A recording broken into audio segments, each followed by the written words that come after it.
আদিবাসী সান্তাল যত জায়গায় মানা হয় তব না মাথা হয় তব না। আজকের এই দিনটিকে আমরা সারা দেশ জুড়ে আমাদের সমস্ত আদিবাসী সম্প্রদায়ের সাঁওতাল জনগোষ্ঠীর মানুষ, বিশেষ করে আদিবাসীরা, তারা আমাদের হচ্ছে 23তম আদিবাসী সাঁওতালি ভাষা দিবস হিসেবে আমরা এটাকে উদযাপন করছি। এটা আমাদের খুবই গর্বের, তাই এটুকুটা আমাদের না বললেই হয় না যে আমরা আজকে যেখানে এই ফুটবল টুর্নামেন্ট হয়েছে, ফুটবল টুর্নামেন্ট আমাদের জাতীয় খেলা, এই খেলায় আমরা গ্রামের সমস্ত আমাদের যে সমস্ত যুবরা আছেন, এখন যুবতীরাও হচ্ছে যে ফুটবল টুর্নামেন্টে সবাই অংশগ্রহণ করছে। ফুটবল খেলা আমাদের হচ্ছে গ্রাম্য খেলা।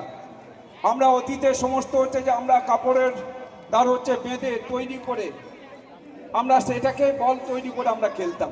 এক সময় তো আমি নিজেও খেলেছি।